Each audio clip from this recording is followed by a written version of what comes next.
नमस्कार। वेदों की और लौटे श्रृंखला में आज हम जानेंगे सृष्टि की सबसे गहरी सच्चाई, 3 गुणों का खेल। क्या आपने कभी सोचा है क्यों हर व्यक्ति का स्वभाव अलग होता है? कोई शांति से रहता है, कोई हर समय एक्टिव, तो कोई हमेशा सुस्त और थका हुआ। आखिर क्यों? वेद इसका अद्भुत उत्तर देते हैं। यह सब प्रकृति के 3 गुणों का खेल है। प्रकृति 3 शक्तियों से बनी है, सत्व, रज, तम।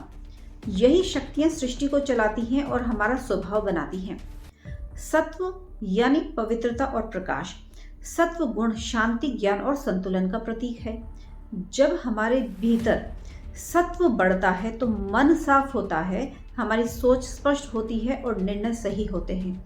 हम में दयालुता, सच्चाई, धैर्य जैसे गुण प्रकट होते हैं।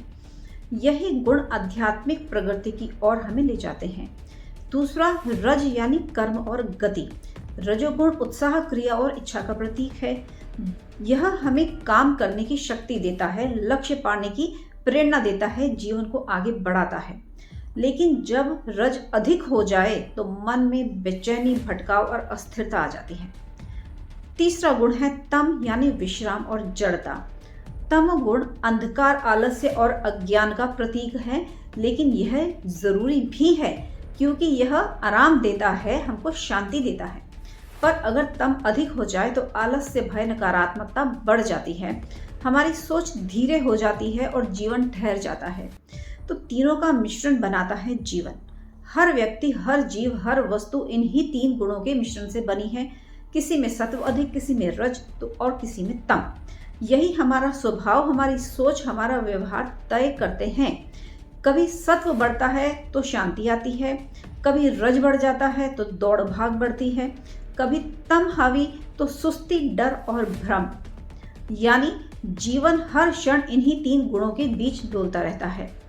हमारे जीवन का लक्ष्य क्या है? देखिए, वेद सिखाते हैं जीवन का उद्देश्य है रज और तम को संतुलित करके सत्व को बढ़ाना, क्योंकि सत्व गुण बढ़ने पर मन शांत होता है, बुद्धि निर्मल होती है और आत्मज्ञान के द्वार खुलते हैं। जब सत्व स्थिर होता है, हम परमात्मा के करीब पहुंचते हैं। सृष्टि का हर रंग, हर चाल, हर परिवर्तन इन्हीं 3 गुणों का परिणाम है। इनका सही संतुलन ही जीवन की सुंदरता है। तो सत्व को बढ़ाएं, तम को घटाएं और रज को दिशा दें। यही है वेदों का संदेश। धन्यवाद।